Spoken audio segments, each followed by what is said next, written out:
Assalamualaikum warahmatullahi wabarakatuh.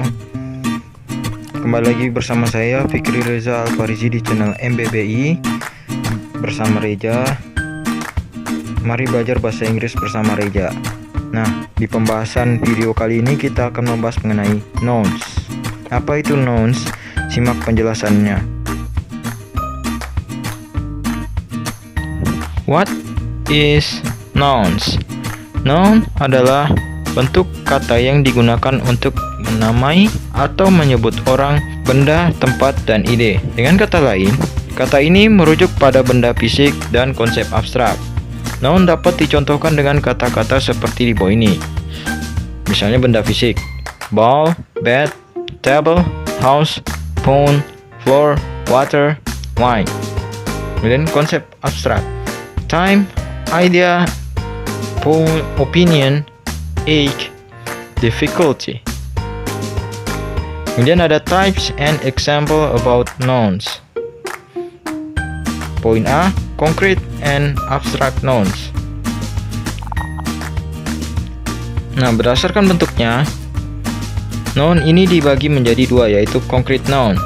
Concrete noun adalah noun yang dapat diamati oleh panca indera, sehingga sifatnya konkret atau merujuk pada suatu benda secara langsung, seperti disinggung di muka. Contohnya yaitu book, eraser, bottle, flower, chair, classroom, star, moon, fire, wine, bla bla bla.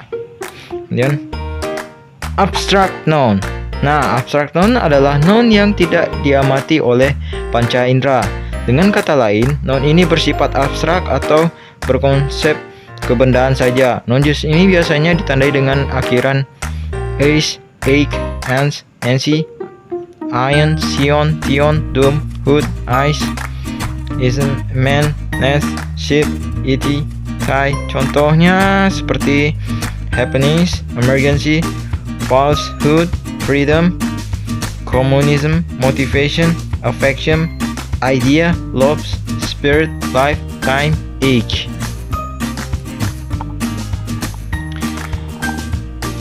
Berikutnya ada countable noun. Countable noun adalah noun yang dapat dihitung. Ciri-ciri dari noun ini adalah dapat diikuti oleh hitungan 1, 2, 3, 4, 5 dan seterusnya.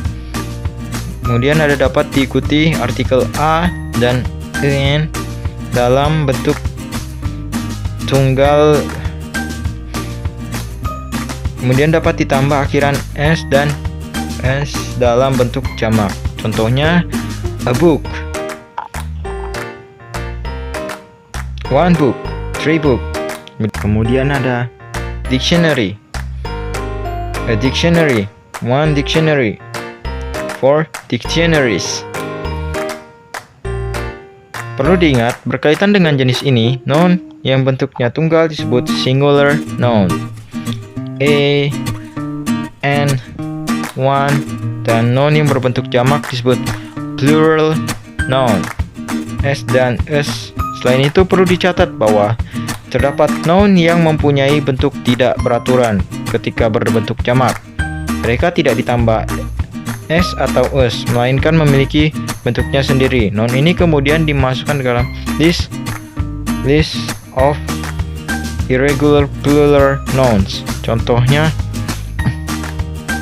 man, a man, two men, three men, many men, child, a child, two children, several children. Kemudian ada uncountable noun. Accountable noun. Accountable noun atau disebut juga mass nouns adalah kata benda yang tidak dapat dihitung. Accountable noun juga dapat diingat sebagai kata benda yang hanya memiliki satu bentuk saja. Contohnya adalah water. Kata tersebut tidak bisa dikatakan water to water, tapi dapat digunakan dengan menyisipkan kata benda lainnya. Contohnya a glass of water. Contoh kata benda yang tidak dapat dihitung uncountable nouns adalah rice, love, sugar, assistance, money, tea, music, art, sand, air, and dan lain-lain. Selain itu, di dalam uncountable nouns juga terdapat kata benda yang mengacu pada ide abstrak dan emosi, misalnya fun, advice, knowledge, love, dan happiness. Berikutnya ada mixed noun.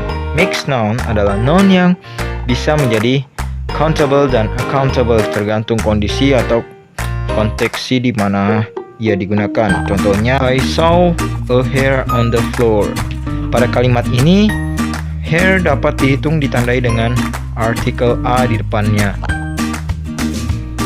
She curled her hair. Ketika sudah di kepala tidak dapat dihitung karena tidak lazim untuk dihitung. Kemudian ada common and proper nouns.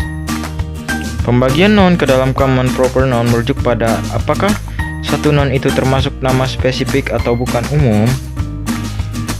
Common noun adalah noun yang mengacu pada hal-hal yang masih umum, sehingga penulisnya tidak menggunakan huruf kapital kecuali mengawali sebuah kalimat atau judul. Contohnya, person, city, country, month, restaurant, park, hall, pond. Proper noun. Proper noun merupakan hiponim dari common noun, sehingga acuannya lebih spesifik daripada common noun. Jenis noun ini biasanya di dalam bentuk nama suatu hal, orang, benda, tempat, dan sebagainya. Dan pada umumnya penulisnya mengharuskan huruf kapital, kecuali huruf kecil telah ditetapkan sebagai bagian dari nama tersebut. Contohnya, Reza, Tarakan, Indonesia, Julie, Bernard, Steakhouse, Greenwich Park, iPhone. Kemudian ada di collective nouns. Collective noun adalah noun yang menunjuk adanya suatu gabungan, baik itu orang, tempat, ataupun benda. Contohnya, army, audience, club, class, crowd, family, government, group, jury, organization. Secara garis besar, fungsi noun dalam bahasa Inggris adalah sebagai subject. Life is wonderful. Object. The author has published his new book. Kemudian object of preposition, objek proposisi. Contohnya, we are going to fly to Tarakan tomorrow. Kemudian ada subject complex. Kemudian ada subject complement, penjelas subjek.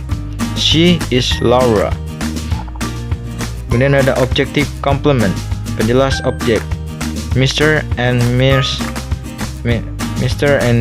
Smith named their baby Peter. Kemudian ada modifier of noun phrase. World War. Head of noun phrase. Inti noun phrase. English test. Baik, sekian dan terima kasih. Kurang lebihnya mohon dimaafkan. Assalamualaikum warahmatullahi wabarakatuh.